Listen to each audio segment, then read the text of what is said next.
जो है आज का अपना, वो इन 3 बातों के ऊपर फोकस करेंगे। ये 3 बात जो है वो बच्चों को बहुत कंफ्यूजन क्रिएट कर रही है। पहला, कि क्या इस साल आपकी भर्ती होगी या नहीं होगी, किसकी, बिहार के 7वें फेज की, पहला बिंदु। दूसरा बिंदु ये है, कई बच्चों की मेरे पास पर्सनल कॉल आ चुकी है, हमारी टीम ने पर्सनल कॉल करके मेरे से बात भी करवाई है कई बच्चों की, कईयों से मैं नहीं कर पाया हूँ। क्या, बच्चा बोल रहा है कि सर मेरा जो ग्रेजुएशन है ना वो, और जो मेरा डीएलएड है वो, या बीटीसी, या फिर कुछ भी आप अलग अलग नाम से जानते हो, जेबीटी, या कुछ भी डाइट के नाम से, किसी भी नाम से जानते हो, वो दोनों के दोनों सेम ईयर में है। जैसे जिससे जितने बच्चों से मेरी बात हुई है, अधिकतर जो बच्चों ने बोला है वो 2018 बोला है मुझे, कि सर 2018 सेम ईयर है, क्या ये वैलिड रहेगा हमारा, या वैलिड माना जाएगा हमारा। दूसरा क्वेश्चन ये है। और तीसरा क्वेश्चन ये है कि अगर भर्ती आती है तो उसमें कौन कौन से डॉक्यूमेंट हमें चाहिए होंगे वो। तो इन सभी चीजों के बारे में एक एक करके बात करेंगे हम, ठीक है। तो पहला बिंदु जो मेरे बच्चे आप लोग पूछ रहे हो वो ये पूछ रहे हो कि क्या सर इस साल जो है वो हमें 7वें फेज की भर्ती देखने को मिलेगी। तो बिल्कुल दोस्तों, 101% आपको इस साल इसकी भर्ती देखने को मिलेगी, ठीक है। अब इस साल का मतलब मेरा कहने का ये नहीं है कि इस मंथ देखने को मिलेगी या नेक्स्ट मंथ देखने को मिलेगी, ठीक है। मेरा कहने का मतलब ये नहीं है, बस मेरा कहने का मतलब है कि इस ईयर देखने को मिलेगी, ठीक है। जो सेशन आपका 2022-23 में होना चाहिए था, वो आपकी जो भर्ती होगी ना, वो देखने को मिलेगी आपको 23-24 में, ठीक है। कहने का मतलब है ये जो 7वें फेज की भर्ती है, इसके अंतर्गत में जो बातें कही जा रही है और जो शिक्षा मंत्री के बयान आ रहे हैं, उन्होंने साफ कह दिया कि हमने 10 लाख का वादा किया था, 2 ढाई 3 लाख हमने पूरे कर दिए हैं, 3-4 लाख हमारे जल्दी आ रहे हैं और हम अपना 10 लाख का वादा जल्दी पूरा कर देंगे। लेकिन जिन्होंने 2 करोड़ का वादा करा था उनसे जाकर आप लोग क्यों नहीं पूछते हो। उन्होंने अपने भाषण में ये कहा। देखो दोस्तों, बात कही जाए उनकी, उन्होंने बात तो देखा जाए तो जेन्युइन बात कही थी, कोई दिक्कत वाली बात नहीं है यहाँ पर। लेकिन बात वही वाली बात है कि बिहार के लोगों को चाहिए बिहार की सरकार से, ये बात ठीक है, मानी जाएगी इस चीज को। तो इसलिए 7वें फेज की भर्ती को लेकर पिछले 4 साल से अटकनें देखने को मिल रही है। 4 साल में कह रहे हैं अब आएगी, तब आएगी, जब आएगी, तब आएगी, यही चल रहा है। तो इसलिए इस बार जो आपको देखने को मिलेगा ना, आपका आंदोलन कराए या कितने भी कुछ करें, या आने वाले चीजों में और भी बच्चे अभ्यर्थी प्रयास करते रहेंगे, तो इसकी जो मेन मुताबिक मेरे अकॉर्डिंग बात करी जाए तो ये आपको देखने को मिलेगा दोस्तों अक्टूबर नवंबर के आसपास। उससे पहले उम्मीद कम है इसकी। अक्टूबर नवंबर के आसपास देखने को ये मिलेगा, लेकिन ये नहीं है इसका अक्टूबर नवंबर के आसपास देखने को मिलेगा तो जो बच्चे प्रयास कर रहे हो प्रयास करना बंद कर दें। नहीं दोस्तों, आप अलग अलग तरीके से जैसे भी आप प्रयास कर रहे हो वैसे प्रयास करते रहिए, क्योंकि सीधी सी बात है दोस्तों, सरकार जो चाहेगी ना वो ये चाहेगी कि जितना ज्यादा इलेक्शन के नजदीक निकाले उतना सही रहे, क्योंकि इलेक्शन के समय ये अपना वाहवाही बटोरना चाह रहे होते हैं, ठीक है। तो इसलिए जो आपको भर्ती देखने को मिलेगी इस साल देखने को तो मिलेगी, लेकिन ये सेशन जो चला जाएगा वो 23-24 के अंतर्गत चला जाएगा, तो साल के अंत में देखने को ये मिलेगी आपको, ठीक है। उससे पहले मुझे बहुत कम उम्मीद लग रही है इसकी, ठीक। तो ये हो गया दोस्तों आपके पहले क्वेश्चन का जवाब। अब आते हैं दोस्तों आपके दूसरे क्वेश्चन के ऊपर। अब दूसरे क्वेश्चन में ये है कि सर ग्रेजुएशन और डीएलएड जो है वो हमारा सेम ईयर है। ध्यान रखिएगा दोस्तों, आपको मैं पहले ही बता दूं, आपका जो ये ग्रेजुएशन है प्लस में बीएड है,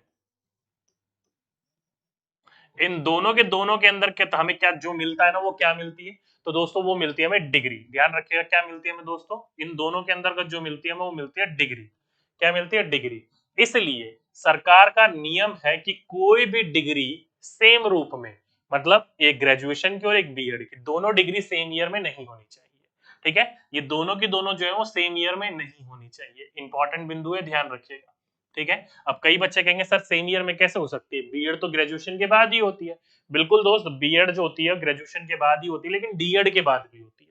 तो कई बच्चे जो है ग्रेजुएशन के बाद बीएड नहीं करते, डीएड के बाद ग्रेजुएशन कर लेते हैं और वो ग्रेजुएशन साथ में करते रहते हैं, ठीक है। तो इसलिए ध्यान रखिएगा कभी भी 2 डिग्री सेम ईयर में नहीं होनी चाहिए, एक डिग्री और एक डिप्लोमा होना चाहिए। फॉर एग्जाम्पल के रूप में आपने डीएड करा, डीएड में मिलता है आपको डिप्लोमा, और आपने ग्रेजुएशन करा, इसमें मिलती है आपको डिग्री। दोनों आप पास हुआ हुए 2018 में, तो बिल्कुल 101% वैलिड है, कोई दिक्कत वाली बात नहीं है। अब कई बच्चे कहेंगे सर ऐसे कैसे हो जाएगा, तो डियर इसका जीता जाता उदाहरण हूं मैं। डीएलएड मेरा और मेरी जे ग्रेजुएशन दोनों सेम ईयर में ही है, क्या है, दोनों मेरी सेम ईयर में ही है। मैं जैसे ग्रेजुएशन के सेकंड ईयर में था तो मैंने डीएलएड में एडमिशन लिया था, जैसे मेरा वो पास आउट हुआ मेरा ये भी पास आउट हुआ। दोनों में हाँ वो बात अलग है कि नंबर किसी में ज्यादा किसी में कम आ जाते हैं। क्यों? क्योंकि सीधी सी बात है, फोकस चेंज हो जाता है, दोनों में एक तरीके से आप पढ़ नहीं पाते। फॉर एग्जाम्पल के रूप में मेरे डीएलएड में 87% मार्क्स है और वहीं पर ही मेरे ग्रेजुएशन में 61% मार्क्स है। क्यों? क्योंकि भाई दोनों में सेम ईयर में ही था। सेम ईयर में देखा जाए तो मेरी मेन प्रायोरिटी ये थी, ये नहीं थी ग्रेजुएशन। ठीक है, तो इसलिए इस वजह से मेरे यहाँ पर नंबर ज्यादा है, मैंने इस पर ज्यादा ध्यान दिया। और कई बार ये दोनों के दोनों एग्जाम जो थे क्लैश भी हो रहे थे, आगे पीछे देखने को मिल रहे थे, इसलिए मैंने ज्यादा तवज्जो इस पे दी थी। इसमें मेरे कई सब्जेक्ट्स में बैक भी आ गई थी, लेकिन वो थर्ड ईयर में मैंने निकाल लिया। जैसे फर्स्ट ईयर में बैक आई तो सेकंड ईयर में चला जाता है, सेकंड ईयर बैक में आई तो थर्ड ईयर में चला जाता है, थर्ड ईयर में बैक आए तो वो आगे चला जाता है। लेकिन मैं थर्ड ईयर तक सारे बैक निपटा लिए थे।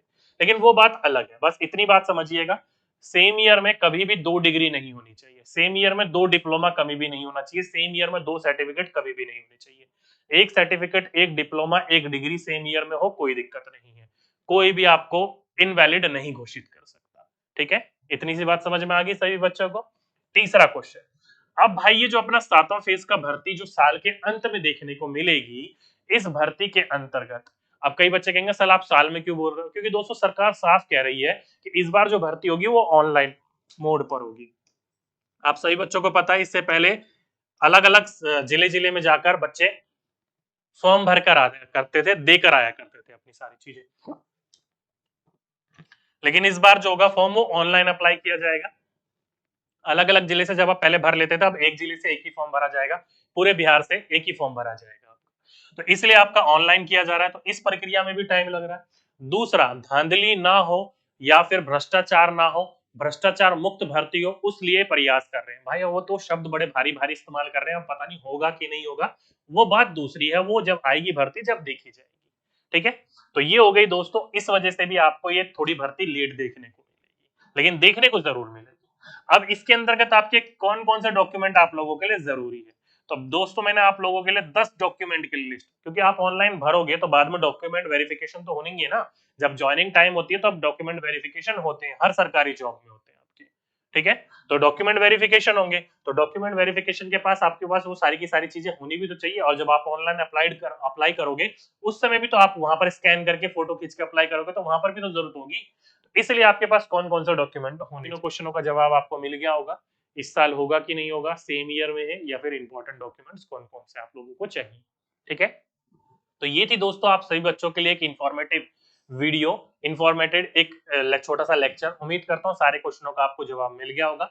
बाकी आपके मन में कोई भी और क्वेश्चन सवाल हो तो नीचे मुझे कमेंट बॉक्स में लिख दीजिएगा, मैं आपका रिप्लाई कर दूंगा। अगर ज्यादा क्वेश्चन हो तो मैं अलग से एक वीडियो बना दूंगा आप सभी बच्चों के लिए। ठीक है, तो दोस्तों आज के लिए अभी के लिए बस इतना ही, आपसे फिर मुलाकात होगी एक नेक्स्ट वीडियो में एक नेक्स्ट टॉपिक के साथ। जब तक के लिए सभी बच्चों को धन्यवाद।